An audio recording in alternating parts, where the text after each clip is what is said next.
in the bottom of the 5th, but they still lead 10-6 here from historic Witter Field. And we have a new pitcher for the Rafters. It's Cannon Restine, who we saw in action yesterday in Green Bay and had his struggles along with a number of the Rafters pitchers. And the first man he'll face is Josh McClintock, who got an infield single his first time up, and then grounded out and struck out looking his last 2 times.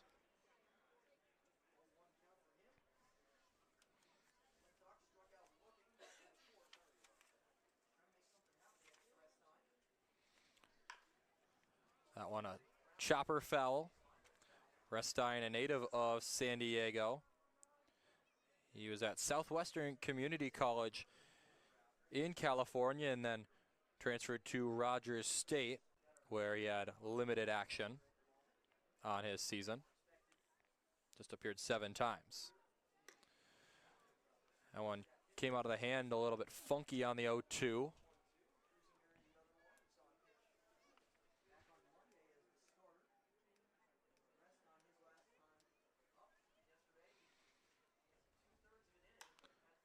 That one driven the other way towards the Woodchucks bullpen, and pitchers and coaches scrambling over there to get out of the way as they'll go over and collect it there, and fighting one off there is Josh McClintock to keep it at 1-2.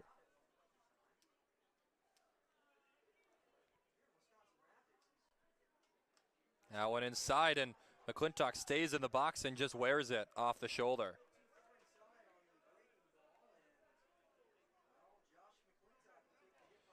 Second time he'll get on base today. The first time he was walked.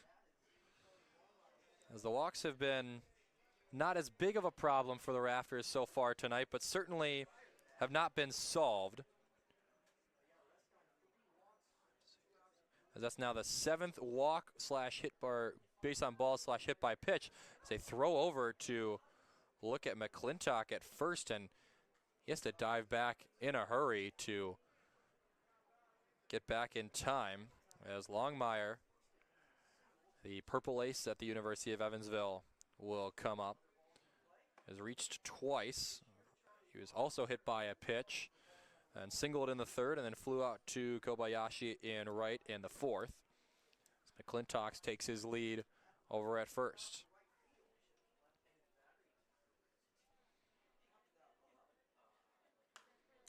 That one fouled off.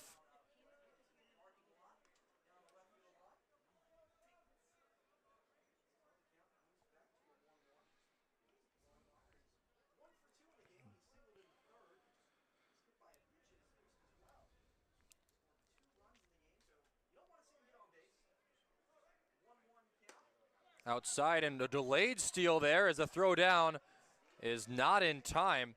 Dangerous play there by McClintock, but it pays off for him with a stolen base. That was in there for a strike, and Zacher just kind of paused for a second as the runner took off just a little bit more of his secondary lead, and then ended up just going all the way to second before Zacher realized. That one again fouled off. Good swing there by Longmire. McClintock stole 32 bags at Dodge City CC last year and swipes another one here. 2-2 to Longmire.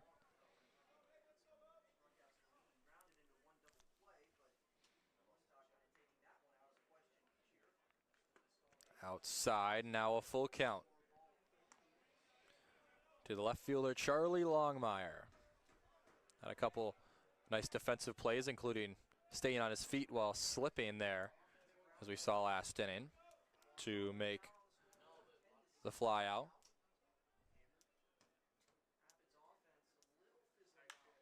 Goes out and reaches for one there and sends one out to left. Gallegos under it for the first out. And that'll send McClintock back to second.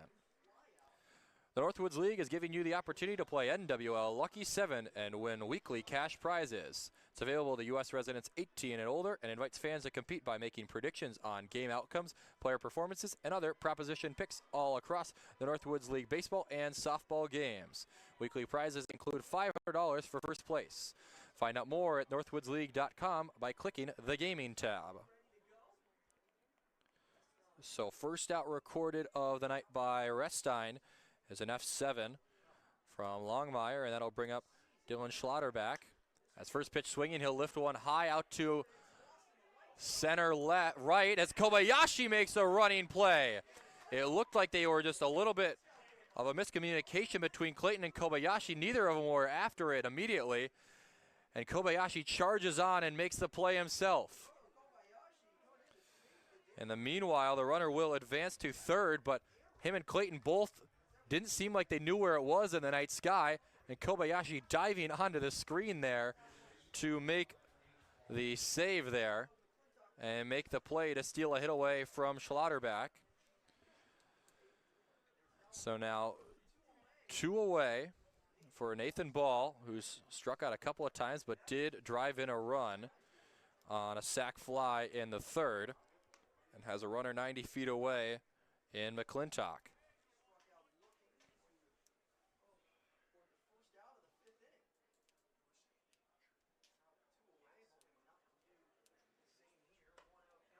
Outside, 2-0 now.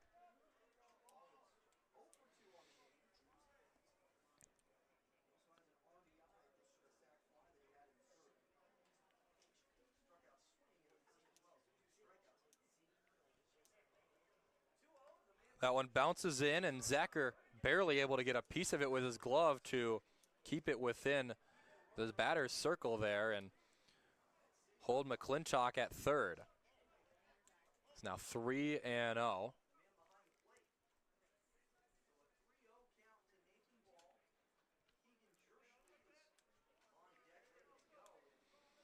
So 3-0 to Nathan Ball.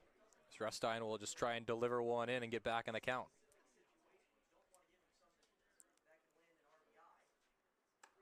Outside, and a 4-pitch walk to put runners on the corners with 2 away, and now Keegan Jerschley, who has yet to reach base today.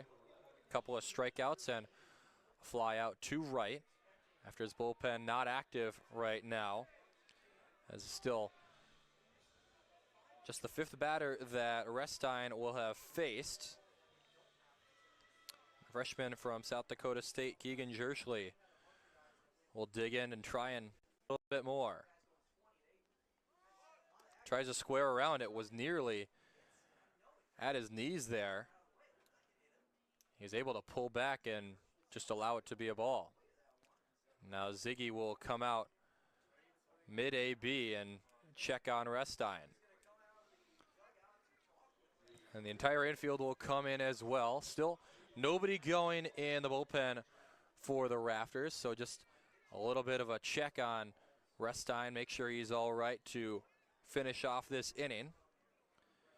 He hit the first man that he faced in McClintock. He's now on third, and he walked Ball on 4 straight pitches.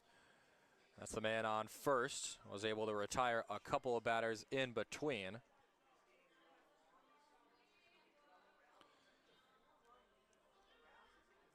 The Rafters, despite putting up this 10 spot so far and scoring a run in every inning until the last one, just a 4-run game, certainly well within reach here for the Woodchucks, despite feeling like the Rafters have been in control for the majority of this game. Just one swing away from really making a difference here is Jerschley. That one high, now 2-0.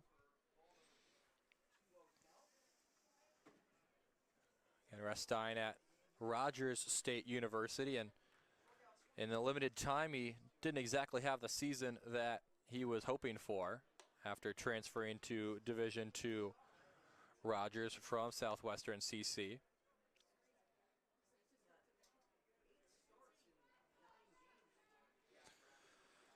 (3-0) to Jerschley.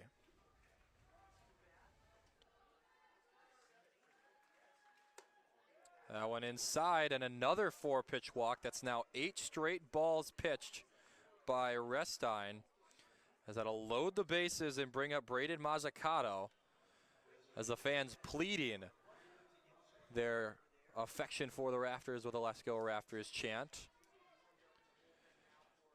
And now the Woodchucks really just one swing away from tying this game, with Ducks on every base right now. First pitch swinging. Chopper to Garcia. He'll go the short way and barely in time to make the play. Ruiz was there to drag the foot and dangerously close, but able to get out of the inning unscathed here on the Northwoods League Sports Network. It's honestly